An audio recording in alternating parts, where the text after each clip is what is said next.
Assalamualaikum warahmatullahi wabarakatuh.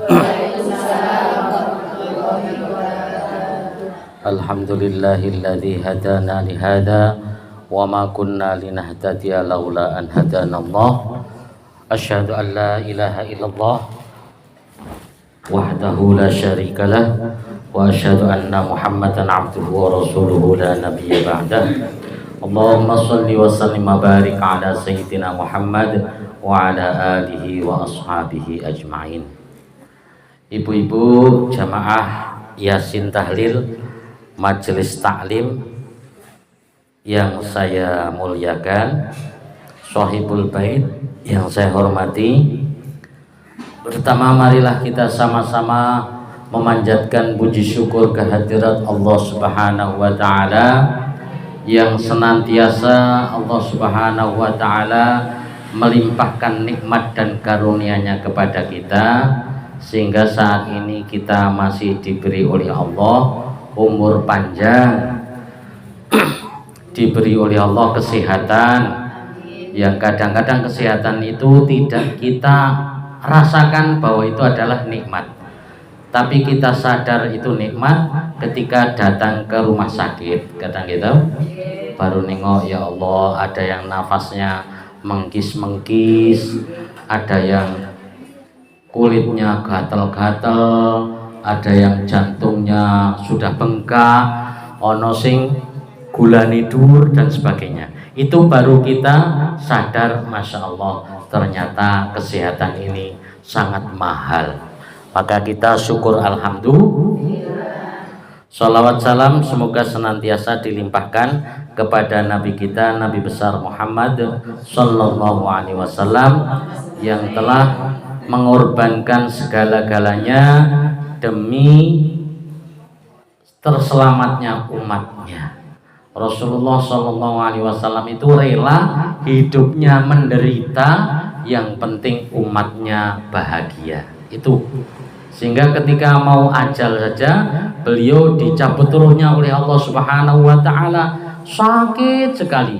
Maka kemudian ya Allah, beliau malah berdoa, ya Allah, sakit sekali, ya Allah, timpakanlah rasa sakit mati ini kepada saya saja, jangan kepada umat saya. Ini saking cintanya Kanjeng Nabi kepada kita umatnya.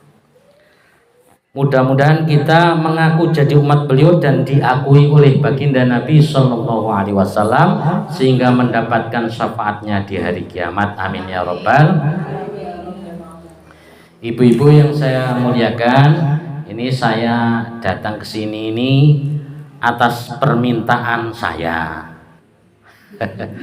Jadi nek ora diundang, nek diundang ya teko, ora diundang moro. Nek payu alhamdulillah, ora payu mayok-mayok nih. Niki kula ki oleh tugas dari MUI Kabupaten, bahwa saya supaya mengisi pengajian selapanan di mana saya mau gitu kan. Tapi harus tugasnya saya sebagai komisi dakwah di MUI Kabupaten Tebo. Makanya saya ya minta waktu di majelis taklim sini yang dekat gitu kan, daripada nyari jauh-jauh kayak itu. Makanya ini tugas saya.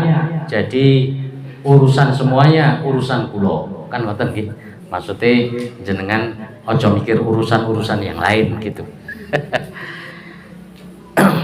Nah, ini kula jenengan sudah selesai belum lama ini, yaitu dari bulan Dzulhijjah. Ini belum rampung ya? Belum rampung, masih pada bulan Dzulhijjah, dan serangkaian ibadah di bulan Dzulhijjah sudah terlaksana, yaitu kurban. Kurban itu butuh ancang-ancang, Bu, nggih. Pramila napa malih niku? Oh, maka korban itu perlu jangka waktu, perlu nabung, karena itu hubungannya dengan uang, ya. Maka dari itu ibu-ibu, mari insya Allah kita itu sebenarnya kalau dulu itu kabarnya korban itu kan seumur hidup sekali kan nyata. Nah, tapi sebenarnya aturannya itu kalau kita mampu usahakan setiap tahun. Ayo nek ora patio setiap tahun yo. Kalau di arisan ibu-ibu 3 tahun sekali ya Bu. Wah itu sudah mantap sekali. Usahakan kita persiapkan untuk kurban tahun depan mulai saat ini.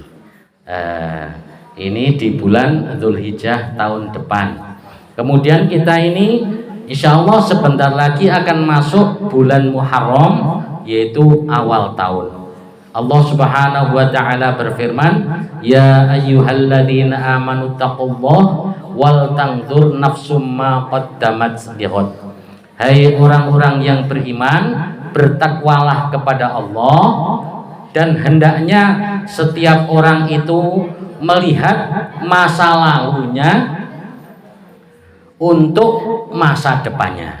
Jadi awal tahun ini kita masa lalu adalah barometer dan cermin kita, nggih. Masa lalu kita gimana?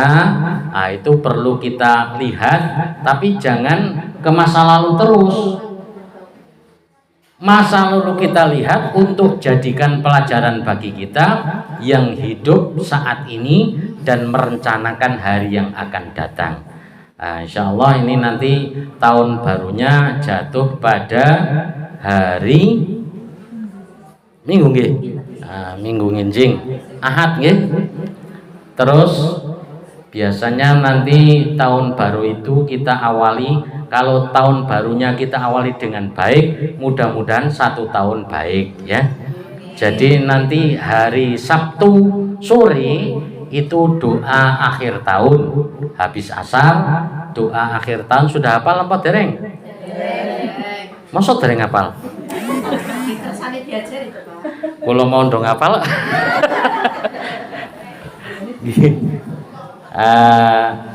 Nek sing ora hafal ayo ngamini mawon, gampang toh? Amin amin ngoten nggih. Nah, yang kula dereng hafal nggih, ning tak usaha hafal nggih kan. Nek ajeng ngamini kula monggo, ning nek urung hafal ya ora apa-apa. Kula kelalen jenengan amin amin mawon toh. Insyaallah di masjid nanti habis asar besok berarti nggih? Besok sore habis asar. Kemudian doa awal tahun yaitu besok sore habis maghrib. Jadi ya akhir tahun habis asar, awal tahun habis maghrib. Niku kita doa sama-sama insyaallah. Terus biasanya lagi nanti di Asyura itu 10 Syuro, 10 Muharram itu kita ada amalan-amalan atau puasa ya, sunah puasa. Tasu'a tanggal 9 sama tanggal 10 itu sunah puasa, dan disunahkan kita memberi atau mengelus apa bahasa Indonesia mengelus ki? Membeli kok kaya karo bojone iki. Oh, mengusap kepala. Siapa yang di tanggal 10 Muharram mengusap kepala anak yatim, maka Allah akan tinggikan derajatnya sebanyak rambut yang ada itu. Wah. Dan Allah akan berikan kebaikan sebanyak rambut yang ada itu.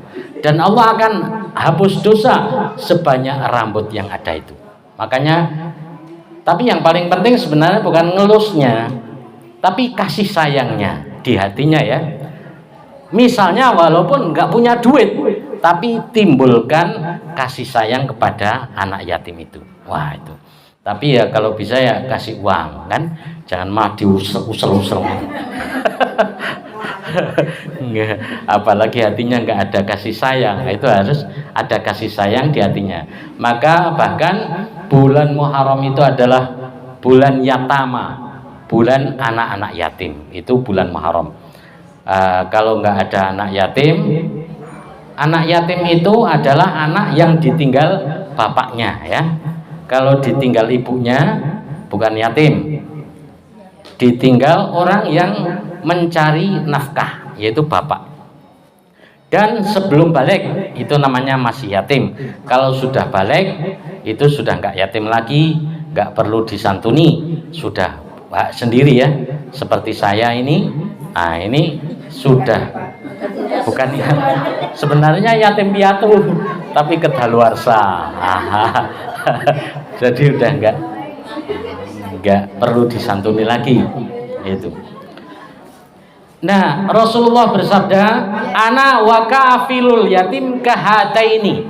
Saya dan orang yang menyantuni anak yatim itu seperti dua ini jari ini. Jadi nggih jejer gitu loh, dekat sekali Rasulullah dengan orang yang menyantuni anak yatim itu seperti dua jari ini di surga. Nah, ini makanya insyaallah diusahakan ya tanggal 10 Muharram kita ada santunan ya. Nah, disiapkan mulai sekarang juga. Mudah-mudahan dilimpahkan rezeki kepada kita untuk bisa beramal saat itu. Tapi tahun kemarin itu kayaknya ada koreksi saya, Mbak Yati. Itu sing melakukan kok anak yatimi pas ngeneh keke lho. Seharusnya yang jalan itu yang ngasih anak yatimnya berdiri saja. Nah, nggih. Kalau ibu-ibu ada yang bawa sendiri kan jadi bebas gitu kan. Kalau harus noto dulu itu nanti anak-anaknya yang malah jalan kayaknya kok kebalik itu. Tapi alhamdulillah sudah bisa menyantuni itu luar biasa. Mudah-mudahan nanti yang kita ada niat di bulan Muharram tanggal 10 insyaallah kita nyelengi dulu. Selanjutnya karena ini periodik artinya kula niki ngeten Bu. Kula ki encen njaluk wektu kalih jenengan-jenengan iki kalih Ibu Ketua wingi surate saking mun tak aturake to. Jadi kula ki yo mboten ming sepisan tapi kaya niku selapanan ngoten. Jadi timbangane ngaji selapanan dadak ngumpulke wong kadang ora teko to. Sing wis enten jamaah Yasin ngenten kan penak ngoten. Niki makanya kula ada ibadah yang sangat penting yang hari-hari kita jalankan, tapi kadang-kadang kita cok lupa apa yang harus dilakukan. Maka saya sering mengadakan pekorlas. Pekorlas itu pemberantasan korupsi sholat. Nah itu sering di masjid, tapi ini memang harus diulang-ulang terus. Karena kadang lalai lagi, lupa lagi. Pemberantasan korupsi lalai sholat pekorlas. Nah ini arek tak ulang lagi. Jadi besok di pertemuan yang akan datang melanjutkan lagi. Ngoten nggih. Ibu-ibu sholat semua nggih? Nggih, tapi cok bolong-bolong nih ibu-ibu iku. Ya. Sholat itu tiang agama. Jadi kalau sholat nggak dilakukan sama dengan rumah ini kalau nggak ada tiangnya roboh. Tidak hanya tiang agama, Nabi bersabda, innama maudhi'us sholati minaddin kamaudhi'ir ra'si minal jasad. Sesungguhnya kedudukan sholat dalam agama itu laksana kedudukan kepala pada badan. Jadi nek badan nih jenengan ora ana tangane, jenengane buntung ijih urip. Ora ana sikile, jenengane pincang ijih urip gitu. Tapi nek awak ora ana kepala niku mesti mati. Ana tamu jenengan bengi-bengi kok ora ana gundule. Wah. Mbak, buka ora iso ngomongnya. Dok. Sapa to ki? Dok. Mbasan dibuka ternyata badan tanpa kepala. Dipersilahkan masuk napa mboten? Ngerti nggih? Niki enten tulisane di sini ditempel, jangan takut Mbak, aku ini manusia biasa. Percaya apa tidak? Enggak percaya. Manusia biasa enggak mungkin hidup. Manusia biasa kok enggak ada kepala pasti mati. Nah begitulah sholat dalam agama. Kalau agama tanpa amal yang lain, misalnya nggak puasa, misalnya lagi nggak sedekah, ya kan, itu masih bisa hidup. Tapi kalau agama tanpa sholat mesti mati, roh agamanya nggak ada lagi. Isra wedi dosa, isra kepengin apik ngoten itu, karena kalau sholat ditinggalkan itu laksana kepala pada badan. Kemudian Nabi juga bersabda, awwalu ma yuhasabu bihil abdu yaumal qiyamati shalah. Pertama kali yang akan dihisap nanti di hari kiamat pada diri seorang hamba adalah urusan sholat. In sholahat sholaha sairu amali wa in fasadat fasada sairu amali. Kalau sholatnya bagus, maka amal yang lainnya bagus. Kalau sholatnya buruk, maka amal yang lainnya juga ikut buruk. Itu sholat jadi barometer, jadi ukuran daripada amal-amal yang lain. Makanya sholat itu kalau dalam badan kita, laksana pakaian itu kita jenengan arak yasinan ki ngelegakake tuku kudung anyar, toh? Soalnya arak yasinan sesuk arak ono Pak Barok misalnya. Malah doang.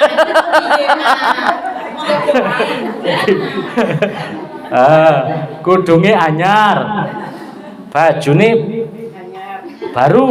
Ning badune ora dawa, ora tekan ngisor. Anjo cincine nyilih-nyilih. Jame anyar, pakai rok. Brosnya, brosnya bagus. Nah. Mangkat tekan mriki jebule lali ora nggo rok, ora nggo kathok. Kira-kira kula memperhatikan jenengan sing nggawa bros apik niku napa mboten kira-kira? Malah melayu toh, nggak sempat diperhatikan itu jilbab baru, jam sampai hutang-hutang, nggak perhatian. Kenapa? Karena yang utama dalam berpakaian itu adalah menutup aurat. Lah kok malah auratnya dibuka, yang lainnya itu walaupun sebagus apapun tidak akan dipandang. Nah inilah sholat dalam kehidupan kita. Allah juga begitu nanti.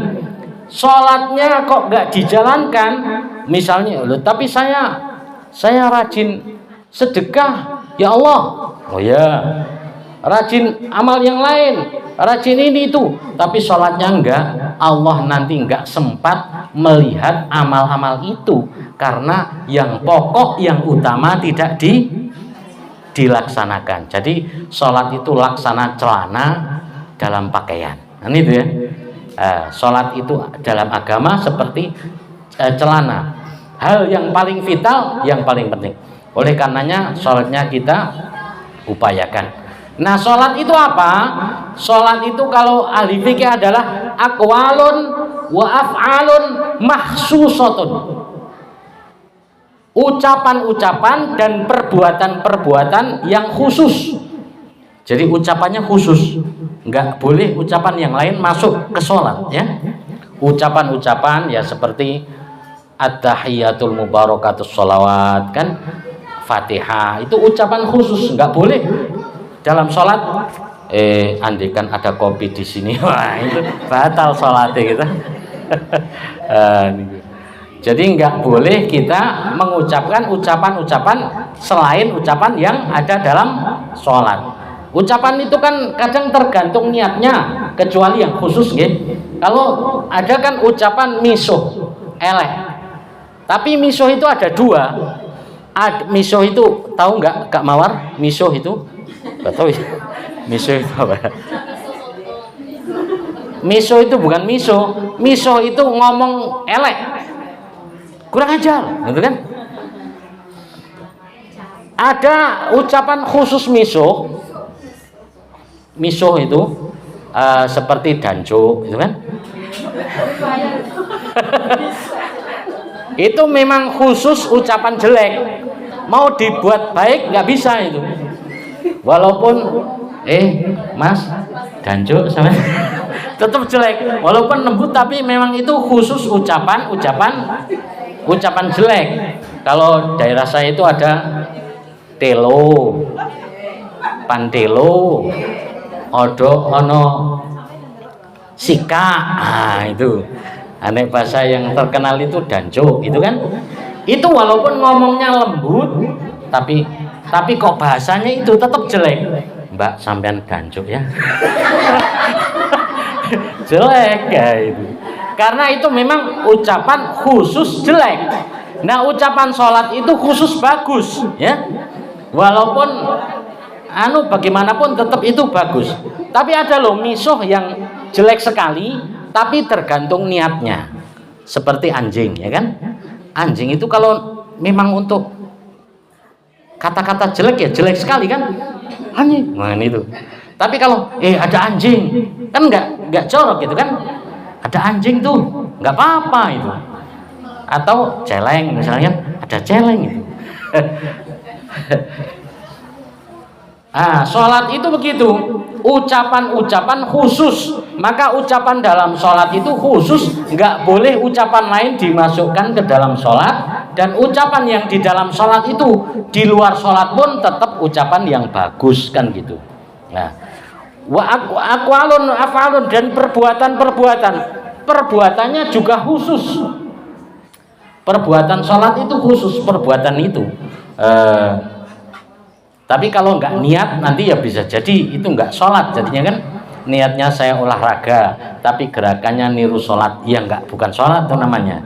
Nah, yang diawali muftatahatun bitakbir, yang diawali oleh takbir dan diakhiri dengan salam, itu namanya sholat menurut syarak. Kalau menurut bahasa, sholat itu ad-doa atau doa. Sholat itu doa.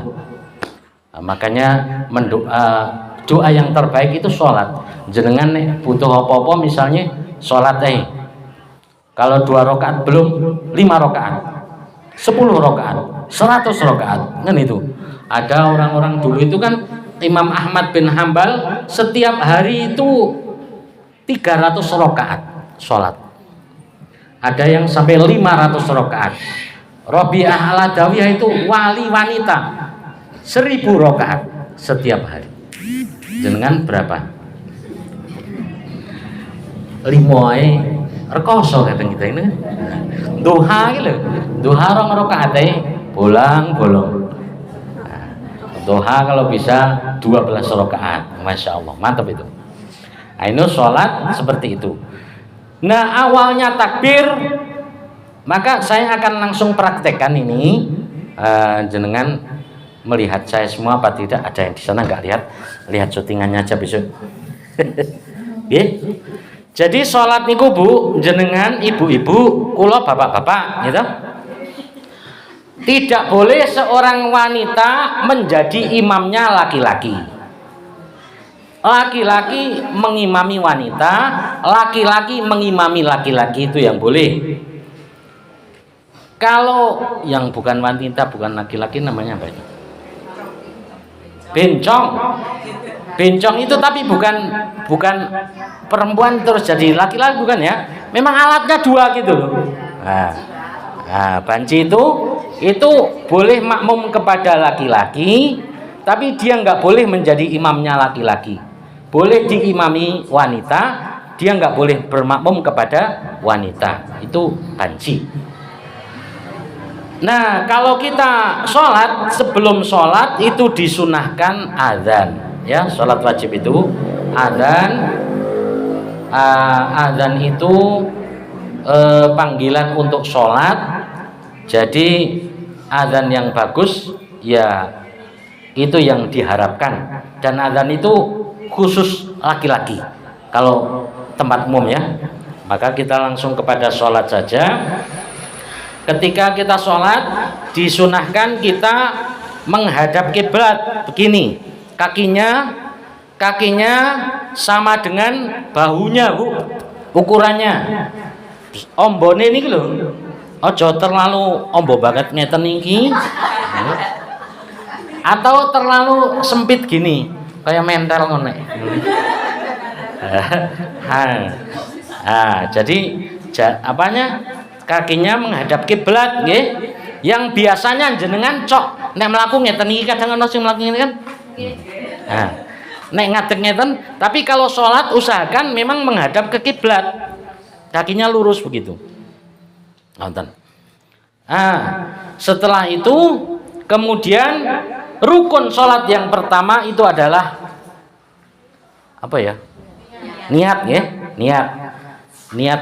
Setelah begini, niat itu qasdus syai'i muqtaronan bi fi'lihi, itu namanya niat.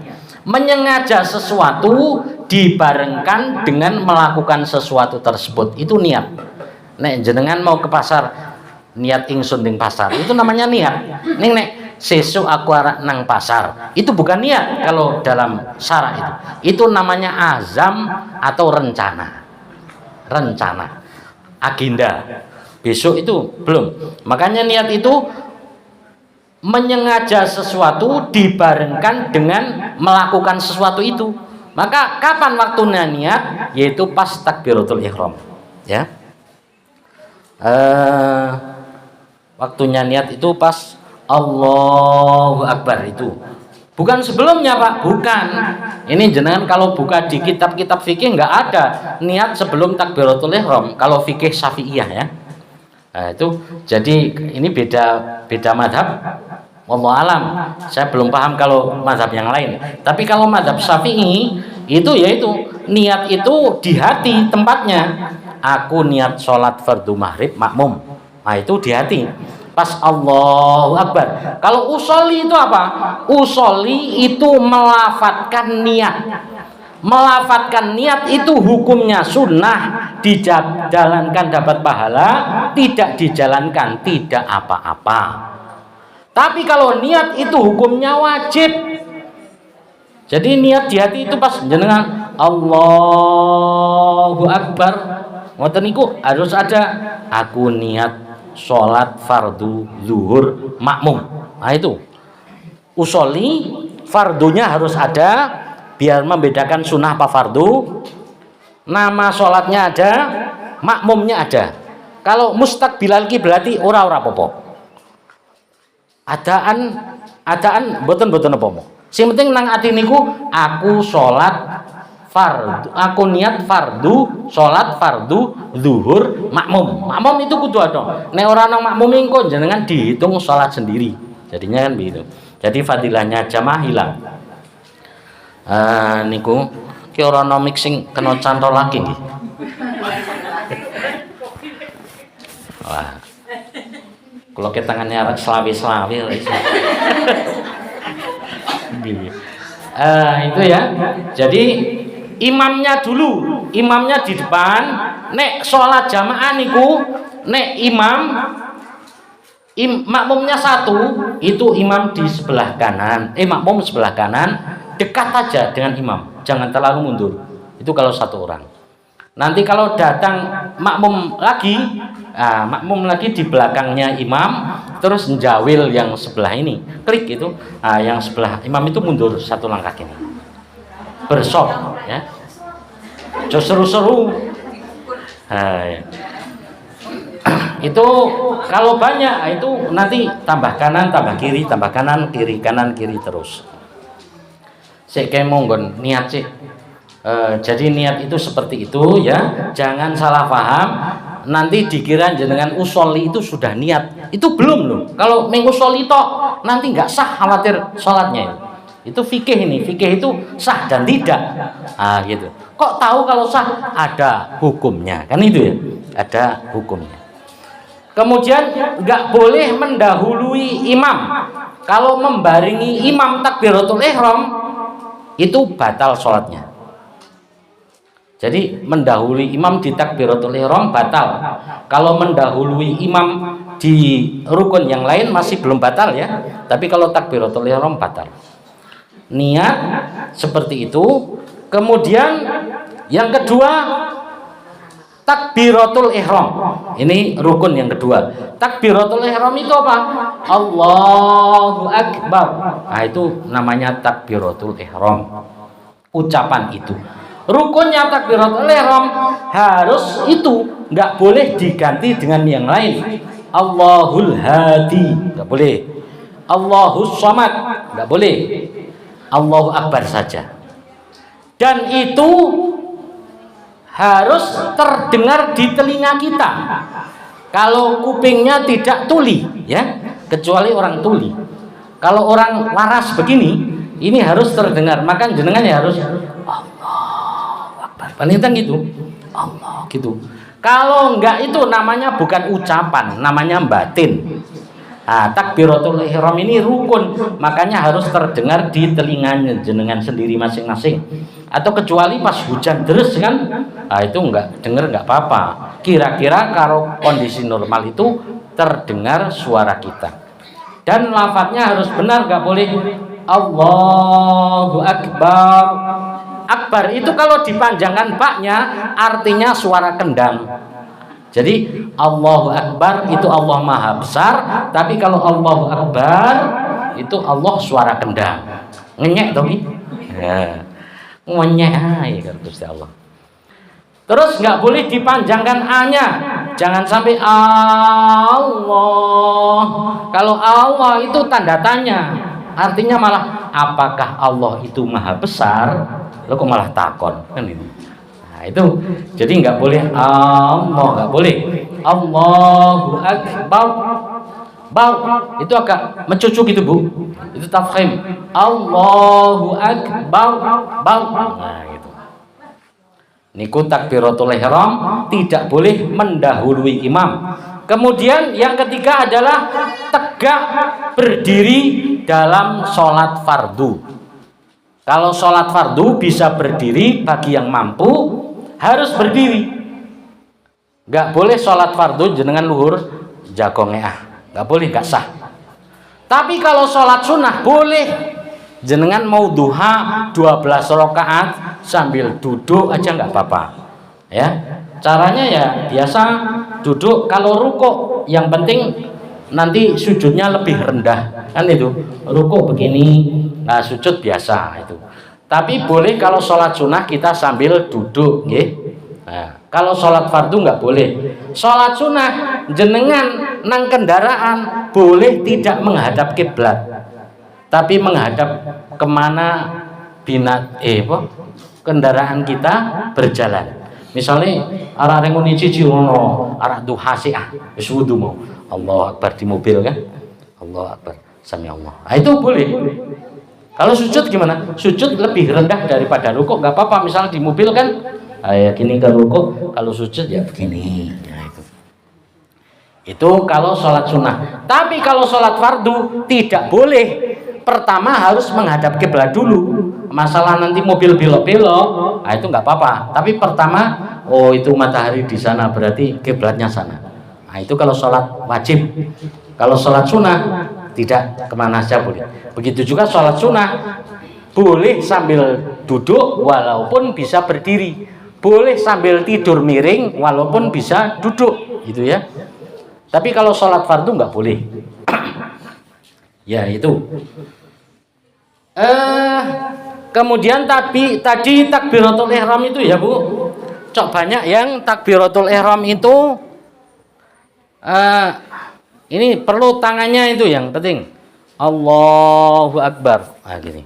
Tangannya menghadap kiblat, nggih. Bukan begini, bukan Allahu Akbar, bukan. Tapi Allahu Akbar. Ini bukan renggang, tapi ya bukan kerep banget, tapi ya sedang itulah. Menghadapnya ke kiblat, jadi ke depan. Allahu Akbar. Ini kira-kira pas di sentil kuping ini. Nah, gitu.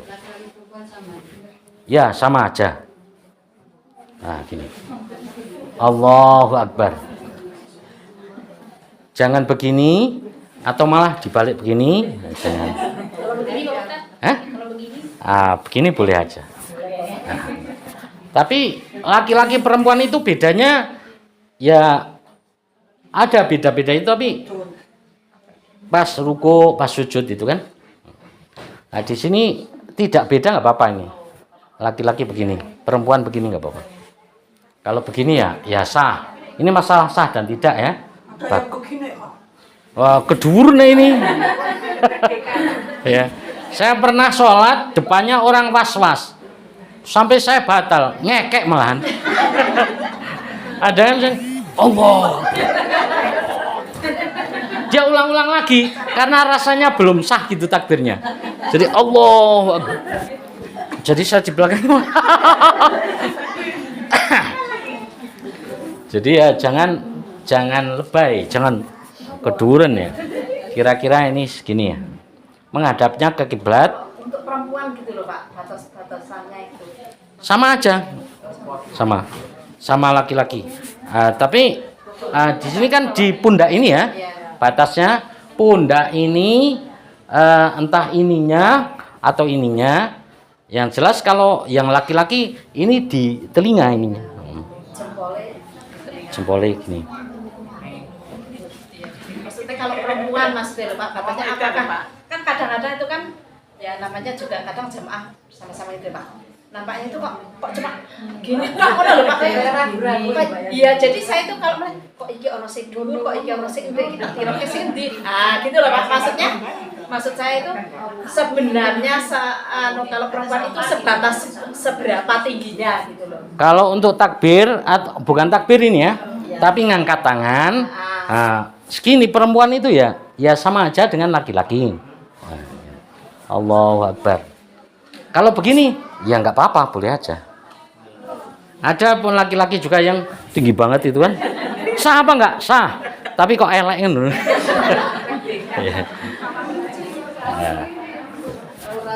Terus ada juga yang mendahulukan tangan kanan. Nah, itu tidak sunnah. Jadi tidak perlu usolli fardhu Allah. Kan ini mau didahulukan yang kanan ya. Tapi nggak bisa yang kiri yang di sini. Jadi tetap aja muter. Allah, malah terlalala. Nah, itu yang nggak pas. Jadi pas saja Allahu Akbar di atas pusat, di bawah dada. Ya, ini naruhnya di atas pupuk. Nek, yang kita ada hadis jelas itu di atas pusat, di bawah dada. Kemudian ada juga yang di dada begini. Ada yang di bawah sini, gitu. Yang begini malah saya belum tahu dasarnya yang itu. Iya.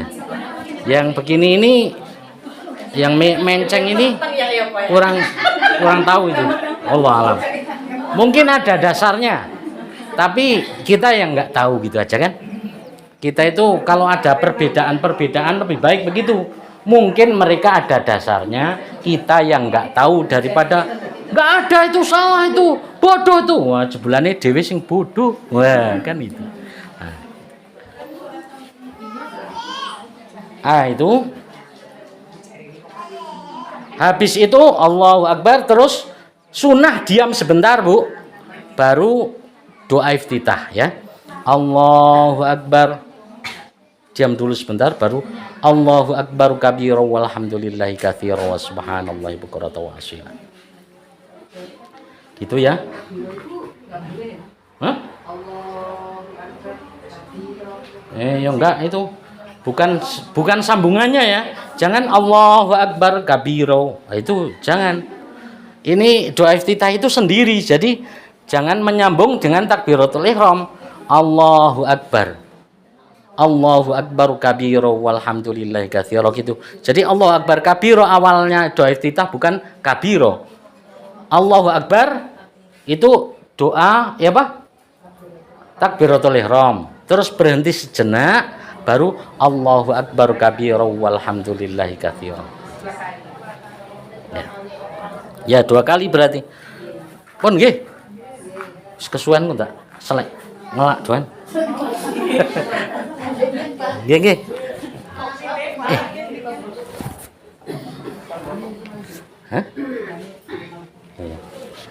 Oke, itu dulu. Insyaallah kalau mudah-mudahan diberi umur panjang, disambung pada pertemuan yang akan datang. Oke.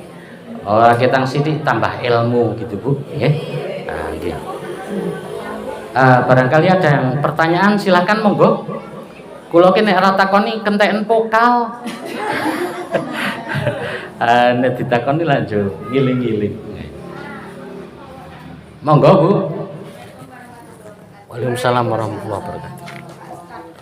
Ketika kita berpergian mau di mobil mau di pesawat itu kan kita misalnya habis wudhu setelah di perjalanan jauh biasanya di perjalanan jauh tersebut kita misalnya pas kadang di bis itu pas jam 12 kurang 15 mobil udah keluar kita kan tanggung, nggak mungkin Pak supir nanti lah sholat zuhurnya dulu kan nggak bisa. Nah, kita sholat udah wudhu dulu terus sholat supaya zuhur bis kan laju sholat zuhur itu di mobil tersebut ya seperti tadi yang ikut mana saja arah mobil laju. Terus ketika kita sudah sampai rumah apakah itu dikodok kembali atau sudah tidak dikodok, sudah termasuk sah itu atau dikodok? Oh ya, di mobil sudah wudhu tapi ya Bu, sudah wudhu artinya sholatnya sudah sah berarti itu bukan faqidut tohurain. Nanti yang ulang itu nanti faqidut tohurain, orang yang belum wudhu tapi nggak ada air wudhu lewat waktu sholat, nah itu diulang lagi. Tapi kalau itu enggak, kalau sholatnya sudah wudhu, mau ke bis sudah wudhu, waktu zuhur sholat. Tapi kalau sholat wajib ya itu harus mencari kiblat dulu. Kiblatnya kira-kira ya, karena memang nggak bawa alat kan. Kira-kira saya menuju ke timur berarti sholatnya ke sana, berarti yang ngungkuri jok berarti kan. Nah gitu. Sholatnya biasa. Itu nanti kalau sampai rumah tidak harus mengulangi sholatnya karena dia sudah wudhu. Tapi kalau misalnya begini, dia belum wudhu, naik pesawat misalnya kan, pesawat sampai ke Mekah sana, nah itu wudhunya batal. Nanti waktu zuhur wajib tetap sholat, harus tetap sholat. Waktu asar sholat, tapi kan nggak wudhu. Nah terus gimana itu? Nah, nanti pas turun sudah sampai itu wudhu, mengulangi daripada sholatnya. Itu namanya sholat lihurmatil wakti, sholat menghormat daripada waktu. Nah, itu. Terus kalau kita misalnya di pesawat ataupun yang saya berpergian jauh gitu kan, di pesawat itu kan biasa kita wudhunya pakai tayamum karena nggak boleh bawa air kan sudah tayamum terus kita sholat kita masih diganti atau sudah sholat fardu. Ya, kalau guru saya dulu dan saya juga agak cocok, tayamum itu kan pakai debu. Nah, sementara dalam pesawat kita nek lebu ya. Yang ditempel-tempel di itu kursi. Dikasih debu itu. Wajibkan dulu tayamum nempel di kursi misalnya depannya.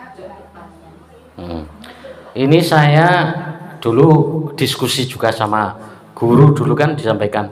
Lah pesawat itu ono apa ono? Mlebu. Apa? Debu. Nah, kan itu. Debunya nggak ada.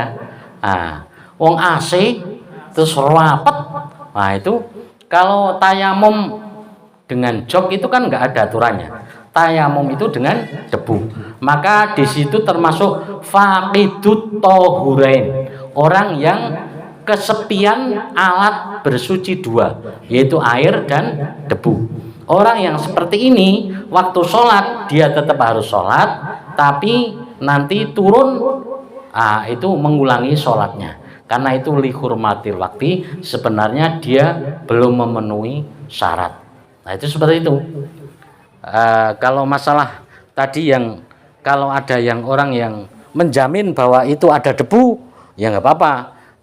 Tapi kalau itu penelitian yang itu kan nek mungkin di rumah-rumah kita ada enggak oncok umai cok ora saponi barang toh.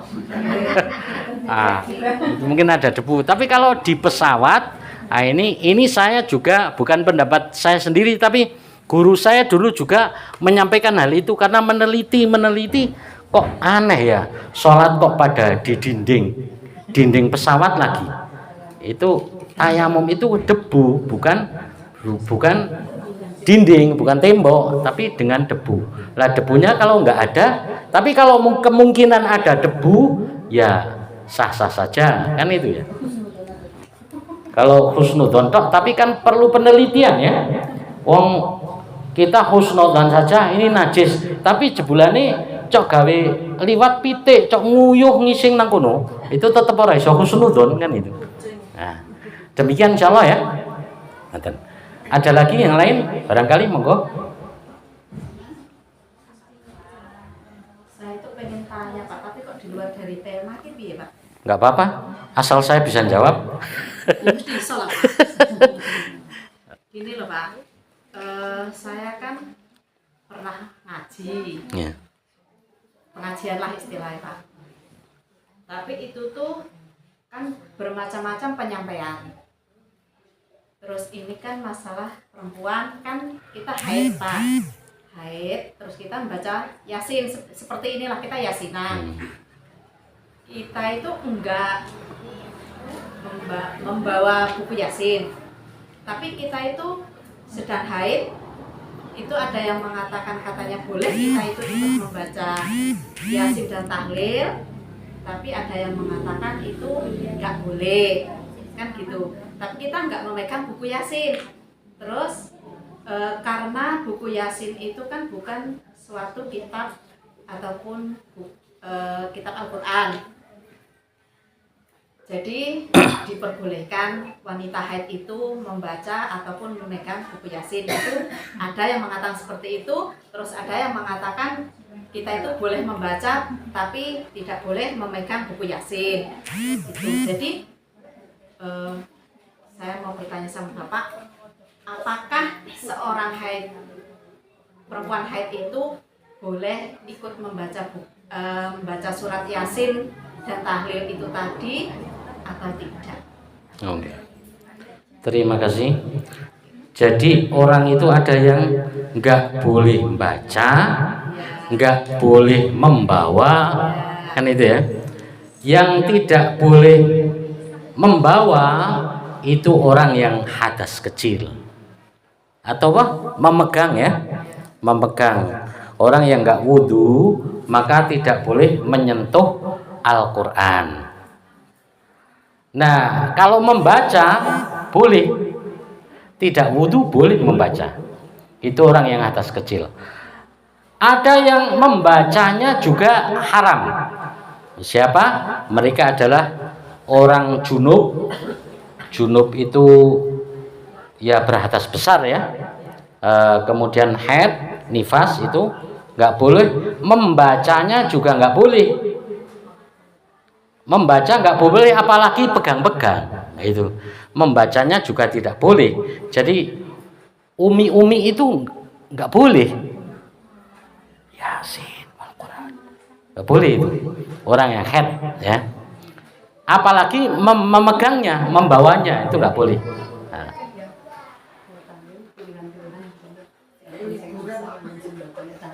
Hah?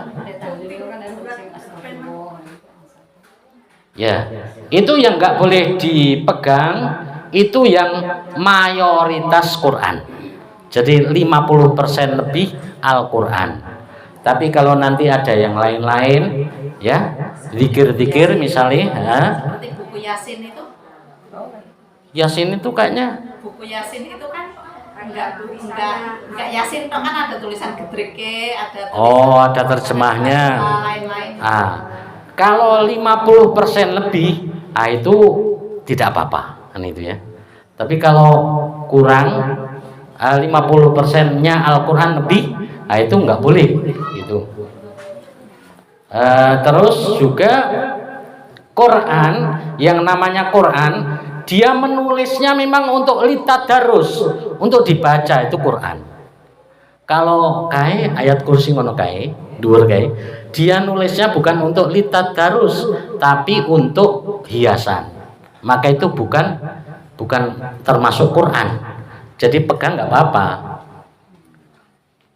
Tulisan Yasin semono kae kan, itu nulisnya, yang penulisnya bukan untuk dibaca seperti kitab-kitab itu, tapi memang untuk hiasan. Maka itu orang yang tidak wudhu megang ya nggak apa-apa kalau itu, karena niatnya litazyin, untuk menghiasi rumah. Nah itu kitab Yasin piro? Ditung sih. Paron nih Pak. Oke, ndine niki. Paron kayak elek surat Yasin nih, buku Yasin nih. Oh nggih. 50%. Malah oke liyane nggih. Ada tulisannya. Nggih. Istighfar nih Pak. No? Istighfar nih kan mboten saking Oh iya. Berarti ini lebih dari 50% yang selain Al-Qur'annya toh? Ah itu nggak apa-apa. Tapi nek batal wudune angsar. Nek hadas besar Iya. Memegang ada 3 itu, membaca, memegang, membawa. Membawa itu orang haid ya nggak boleh membawa, walaupun kecuali niatnya nanti dirubah ya. Ada barang yang lain atau ada buku yang lain, niatnya membawa barang, bukan bawa Quran. Nah itu nggak apa-apa membawanya.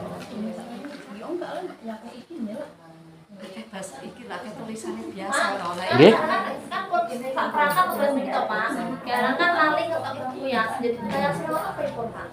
Niatnya nggak barang, tapi ono liyane kan? Nggih. Niat bawa barang nggak apa-apa. Oke, ndak pun tak jawab. Pun nggih. Nggih. Jadi, ya. Gimana dengan orang tua yang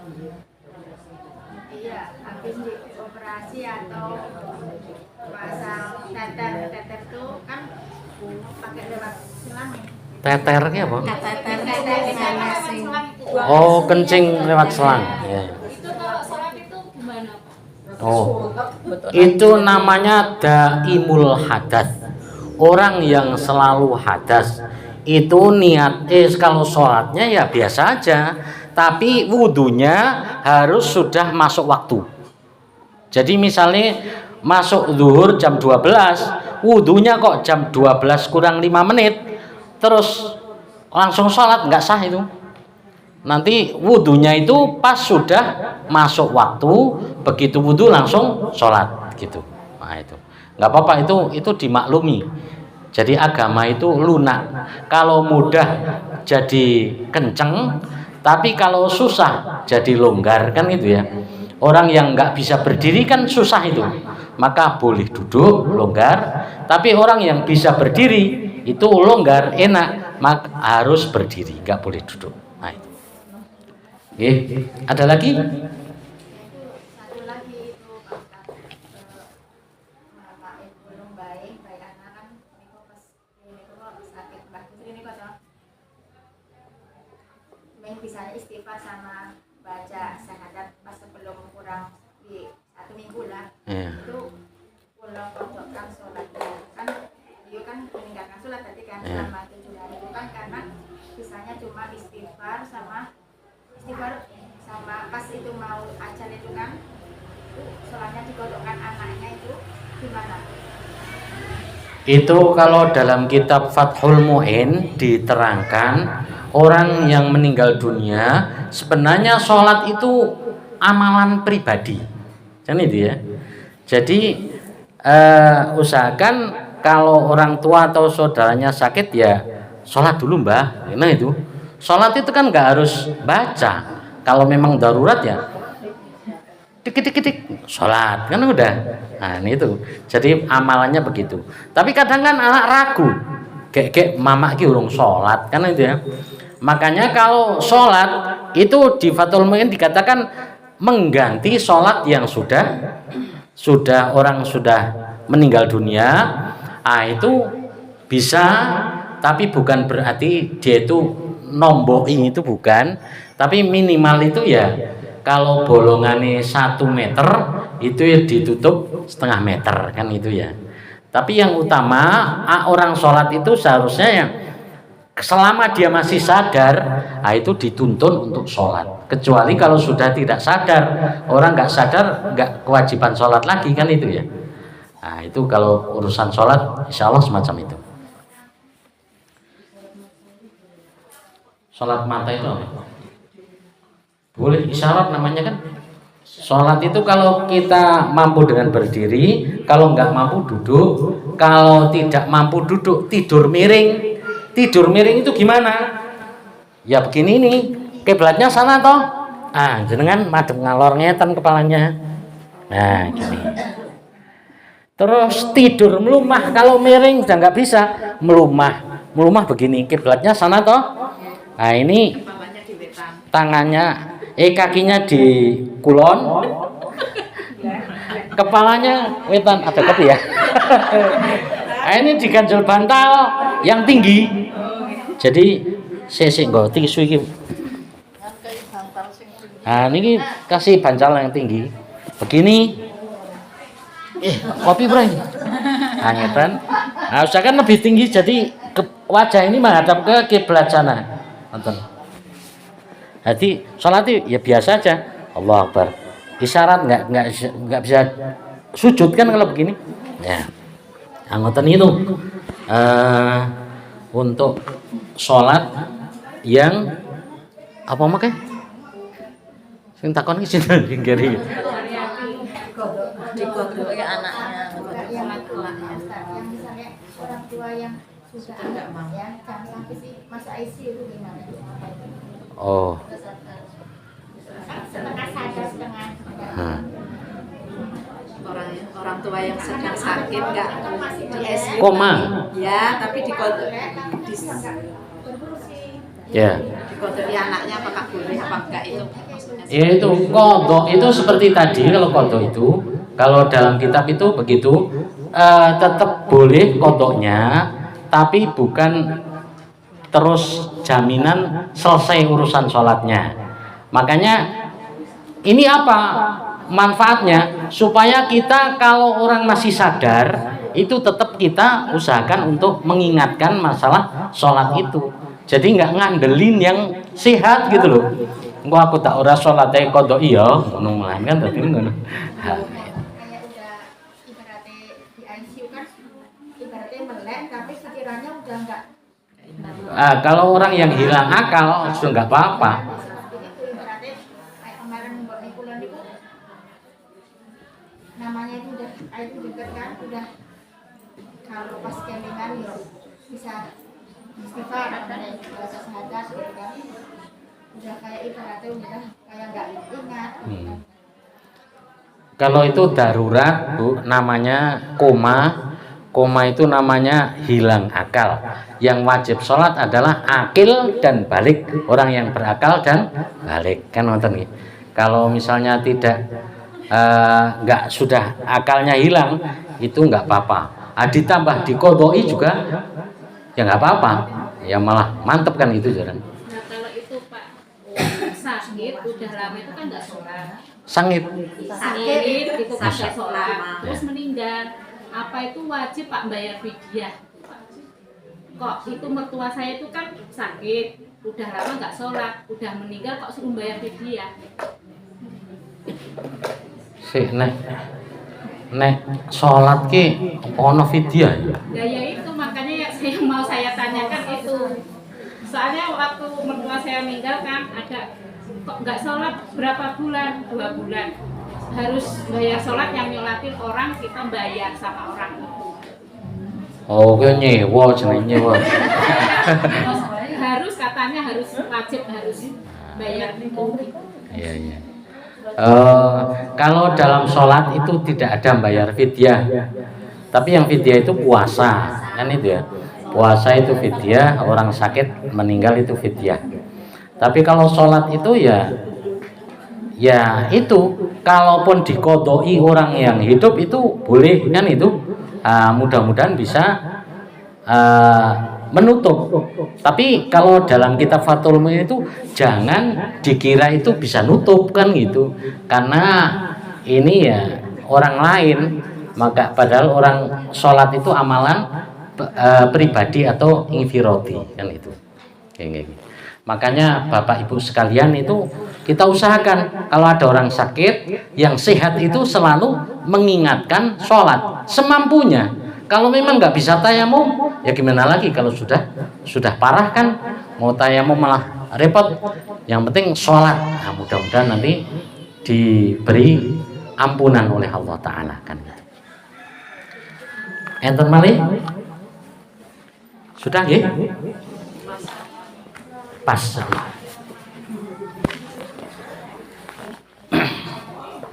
Monggo kita sama-sama doa pada Allah Subhanahu wa taala. A'udzu billahi minasyaitonir rajim. Bismillahirrahmanirrahim.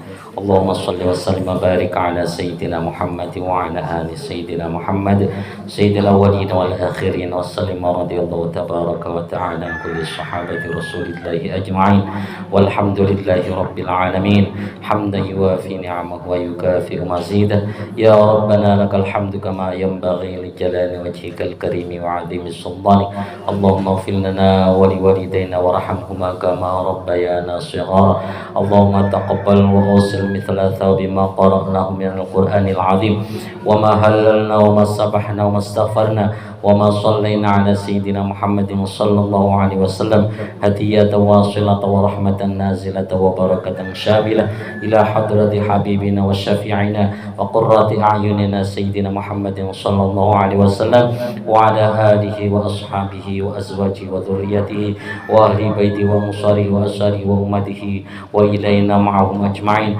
ولجميع إخوانهم من الأنبياء والمرسلين والشهداء والصالحين والصحابة والتابعين ولجميع الأولياء الذين بلغوا ديننا في بلدتنا وسائر الأولياء في العرب والعجم ولجميع القبور من المسلمين والمسلمات والمؤمنين والمؤمنات أينما كانوا من مشارق الأرض إلى مغاربها برها بحرها خصوصا إلى آبائنا وأمهاتنا وأجدادنا وجداتنا ونخص خصوصا لروح Bapak Warto bin Bakidin, Bapak Sunaryo bin Tioso Pawiro, Kakak Legi, dan Allahumma ighfir lahum warhamhum wa'afihim wa'fu anhum wa akrim nuzulahum wa wasi' madkhalahum Allahumma ighfir lana dhunubana wa kaffir 'anna sayyi'atina wa tawaffana ma'al abrar Allahumma adhibil ba'sa rabban nas isfi Ibu Parti wa anta shifa la shifa illa shifa la yughadiru saqama Allahumma adhibil ba'sa rabban nas isfi Ibu Parti la shifa illa shifa la yughadiru saqama Rabbana taqabbal minna innaka antas sami'ul alim wa tub 'alaina ya maulana innaka antat tawwabur rahim Allahumma khudh minna wa taqabbal minna waftah 'alaina abwaaba la ilaha illallah kama fatahtaha 'ala ahli la ilaha illallah nas'aluka ya la ilaha illallah bihaqqi la ilaha illallah an tuhyina bi la ilaha illallah wa an tumitana 'ala la ilaha illallah wa an tahsyarana fi zumrati man qala la ilaha illallah wa an tunawwira qulubana bi la ilaha illallah wa an tuwaffiqana ila ikhraji durari ma'ani la ilaha illallah min bahri la ilaha illallah rabbana atina fid dunya hasanah wa fil akhirati hasanah wa qina adzaban nar wa sallallahu ala sayyidina Muhammad wa ala alihi wa sahbihi ajma'in walhamdulillahi rabbil alamin al-fatihah.